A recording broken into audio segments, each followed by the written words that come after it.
ఆలయం కరుణాలయం నమామి భగవత్పాద శంకరం లోకశంకరం.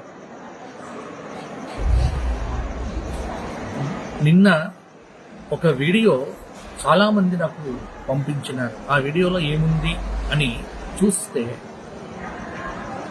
శ్రీ చిన్నజీయర్ స్వామి వారు ఆదిశంకరుల మీద చేసినటువంటి ఒక వ్యాఖ్యానం నా మనసును చాలా కలిసి వేసింది.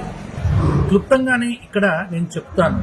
ఆ వీడియో చూసిన తర్వాత ఈ చిన్నజీయర్ గారు నిజానికి అలా సంబోధించడం కూడా నాకు ఇష్టం లేదు. ఎందుకంటే ఎప్పుడైతే ఆదిశంకరుల మీద ఇటువంటి వ్యాఖ్యానం చేశారో వారి మీద గౌరవం నాకు పూర్తిగా తగ్గిపోయింది. కానీ మా శంకర పీఠాలు మాకు సంస్కారాన్ని ఇచ్చాయి. మా విధుశేఖర భారతీ స్వామి వారు, మా భారతీ తీర్థ స్వామి వారు మాకు సంస్కారాన్ని ఇచ్చారు. కాబట్టి చెబుతున్నాము, అసలు మీరు చేసినటువంటి వ్యాఖ్యలు ఎందుకోసం చేశారు? మీకు చరిత్ర ఏం కావాలి? మాధవీయ శంకర విజయం తప్ప మిగతా శంకర విజయములకు ప్రమాణం అనేటువంటిది లేదు. అయినా ఇక్కడ అసలు శంకర పీఠాలకు సంబంధించిన విమర్శ చేయటంలో మీ యొక్క ఉద్దేశ్యం ఏమిటి? మిమ్మల్ని ఎవరినైనా అడిగారా? మీ అభిప్రాయం తీసుకోవాలని మేము అనుకున్నామా? మీకు మేము ఎందుకు ప్రమాణాలు చూపించాలి?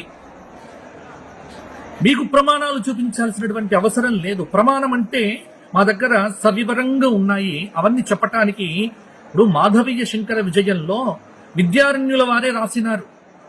కావాలంటే మాధవీయ శంకర విజయం తీసుకొని 10వ సర్గ 71వ శ్లోకం చూడండి. తస్మాద్ అస్మత్ కల్పితే శ్వర్చమాన స్థానేషుత్వం శారదాఖ్యాదిశంతి అని శారదాదేవిని శంకరాచార్యుల వారు ప్రార్థన చేసినట్టుగా విద్యారణ్యుల వారు రాసినటువంటి శ్లోకం ఇక్కడ మీకు కనిపిస్తోంది.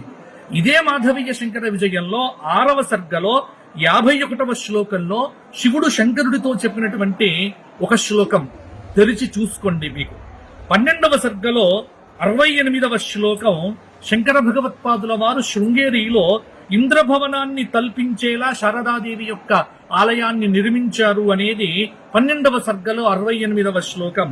అలాగే 16వ సర్గలో 93వ శ్లోకము ఋష్యశృంగాది పీఠాలందు సురేశ్వరాచార్యుల వంటి శిష్యులను నియమించి శంకరులు బదరీ క్షేత్రానికి ప్రయాణమయ్యారు అని.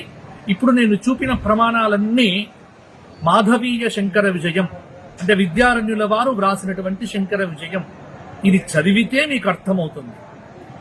చరిత్ర అనేటువంటిది ఎవరో ఇంగ్లీషు వాళ్ళు వ్రాసినటువంటి చరిత్రలు ప్రమాణంగా తీసుకునేటువంటి మీకు ఇవి ఎలా అర్థమవుతాయి?